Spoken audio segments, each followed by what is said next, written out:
Hey y'all, it's your girl Dr. J, and I would like to welcome you back to or welcome you to my YouTube channel where you can let it flow with Dr. J. For just a moment, I would like to talk to you about faith and what happens when our faith is shaken, but also what happens when a storm arises in the middle of our journey. And one of the best ways for us to understand both of these things is actually by reading Matthew 14, verses 22 through 32.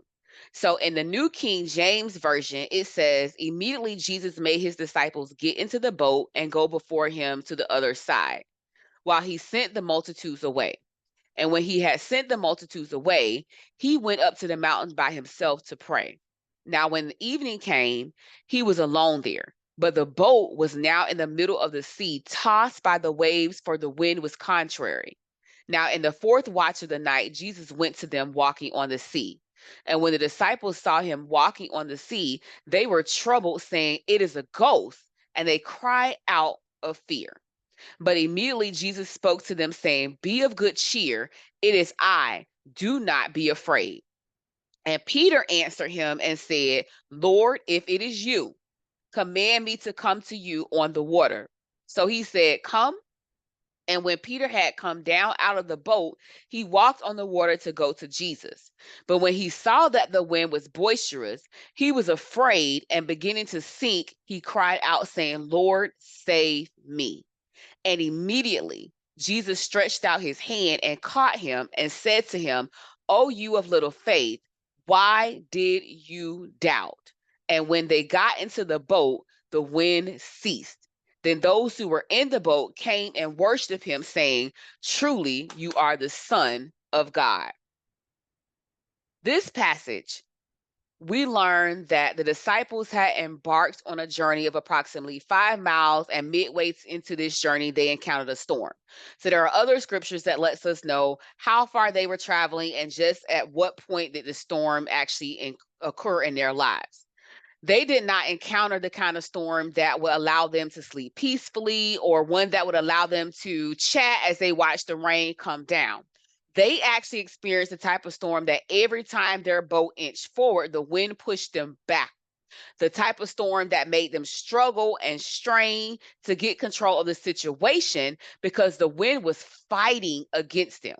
The type of storm that created worry, stress, fear, and uncertainty regarding whether or not they were going to make it to their next destination, or in other words, to the place that Jesus had already spoken for them to go, which was Bethsaida.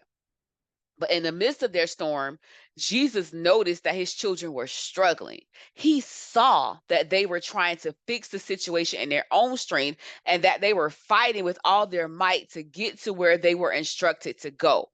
He noticed that they were in the middle of a raging storm that was making it difficult for them to move forward. So Jesus, seeing their plight, not them hollering, "Jesus, help us," him seeing their plight, he started to walk towards them on the water, and they became terrified. They became troubled in their spirit because they believed that it was a ghost that was moving towards them, and they began to cry out in fear. Hearing their fear and distress, Jesus spoke to them to tell them not to be afraid. Or, in other words, he wanted to calm their fears and to stop them from worrying about the unknown by using his voice to speak to them. Now, this piece alone is pivotal because in John 10:27, it says that my sheep hear my voice and I know them and they follow me. Now, out of all of the disciples on the boat, Peter was the only one who heard the shepherd's voice and answered him by saying, "Lord, if it is you, command me to come to you on the water." Again, this is pivotal because amid raging waters, distorted vision, wind that was working against them, and the shaking and moving and all the stuff that was going on with the boat, but also dealing with men who were crying out in fear from not only what they were experiencing on the boat, but also thinking that they were seeing and hearing a ghost. Peter still managed to discern Jesus' voice. He was still able to cut through all of the noise and the chaos happening around him to hear Jesus' voice and to be specific and bold enough to ask him to command him to come to him on the water to confirm that he was correct and knowing that he was hearing the voice of the Lord. And Jesus did just that. He told Peter to come, and Peter began to walk towards Jesus. Peter stepped out on faith and with the belief that he knew the voice that was calling him. He knew that it had to be nobody but Jesus who would come across water and speak to him and the other disciples in a still and small, calming voice, but and to tell them not to be afraid in the midst of the chaos that was happening around him. You see, Peter demonstrated faith that the other disciples did not have in the moment, and he was able to experience Jesus in a whole new way. And this in itself was huge, especially considering the situation that they were in. But in the middle of Peter experiencing Jesus on a new level, he took his eyes off of him and he began to focus on the very thing that Jesus was saving him from. He focused on the circumstances or the storm that he was in the middle of dealing with, and he forgot that Jesus was still right there with him, and he was in the process of saving not only him, but everybody else. And this is when he began to sink. This is when he began to struggle and to lose hope and confidence that everything was working out. This is when Peter started to magnify the storm and the desperate situation he was in and his inability to control things. But it was also at this moment that Jesus stretched out his hand and caught him. Because in the scripture, it already tells us that Jesus reached out his hand, caught him, but then he also came back and asked him, "Oh, you of little faith, why did you doubt?" So, in essence, Jesus was asking if you heard my voice and you followed my instruction to go, why did you doubt that you would get to where I was calling you to go? Why did you start to focus on the wind, rain, waves, and everything else that was going on, including you not being on solid ground? Why did you allow your faith in me to be shaken by the storm? Why did you allow the circumstances to cause you to forget that I called you, I commanded you, I was right there with you, and that it is I who would save you? Why did you allow your doubt, fear, uncertainty, and anxiety to cause you to forget who I am and who I have always been? Now, I don't believe Jesus was asking a question to receive an answer. Instead, Jesus was making Peter think. And I say this because immediately following Jesus stretching out his hand to save Peter, the scripture says they got into the boat and the wind ceased. It also says the other disciples began to worship him. So basically, Jesus got into the boat and everyone could actually see now. They could see that it was him all along, and his mere presence made the storm cease. It didn't say that Peter got into the boat and Jesus went back across the water the way that he came and then the storm stopped. It didn't say that Jesus and Peter got into the boat and Jesus spoke to the storm and then it ceased. It said that he got into the boat in the middle of the storm with him. So he was going to weather the storm with them. But it also tells us that Jesus was, again, making sure that they knew that he was right there with them by calling out to them, by speaking to them. But this teaches us a lot about Jesus and what happens when we're in the middle of the storm.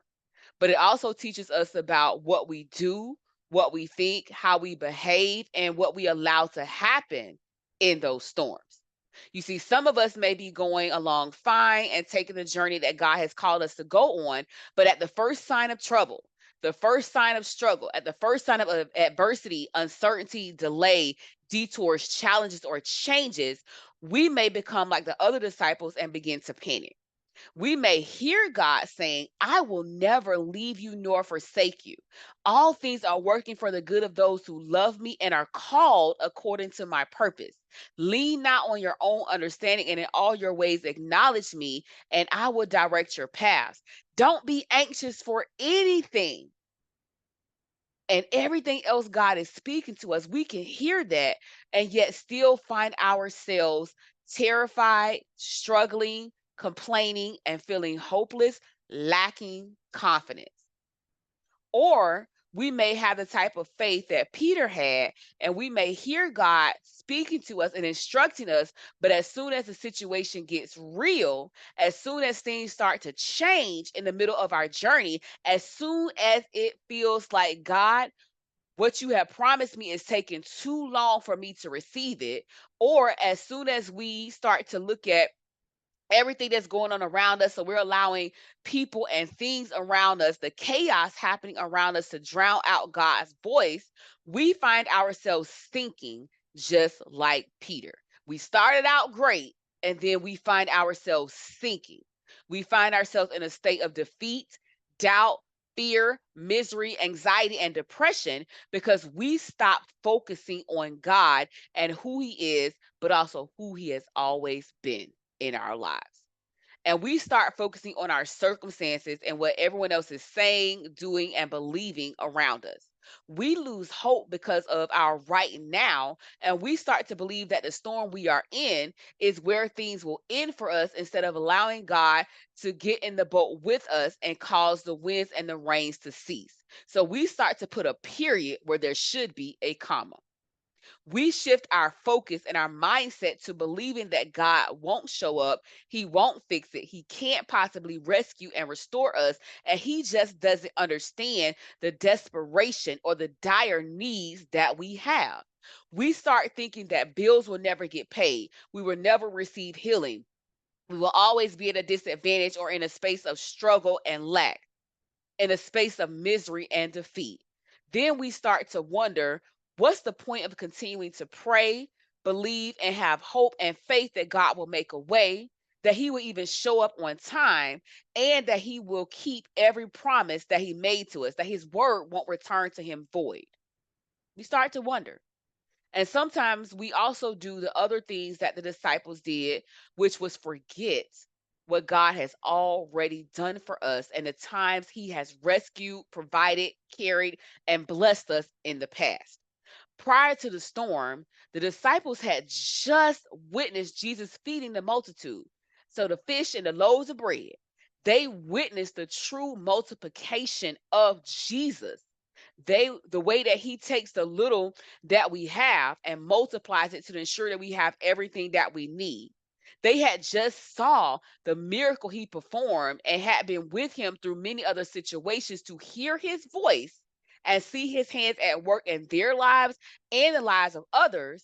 Yet when this new storm arose, when this new situation happened, yet when they were left in the boat alone, they seemingly forgot all that Jesus had already done. They forgot the past. And this is exactly what we do at times. When things get real, when they get rough, when we get desperate, and when we don't see a way out, and when it feels like it's been too long that we've been dealing with this thing, and it feels like God doesn't hear us, that He's forgotten about us, and that He doesn't care anymore, or we start to forget what He's already done in our lives and the testimonies that He has already given us, because we're focusing on what we are dealing with now because it seems bigger and it seems more challenging than anything we have ever faced. We start to take our eyes off of God and we forget His track record in our lives and what we've seen in the Bible and even other people around us. And we become fixated on the storm or the situation that we're in currently. But the good thing about God is, and the good thing about Jesus is that there is an understanding that sometimes we fall short. Sometimes we don't always get it right. Sometimes we get weary. Our strength fails. We get temporary amnesia.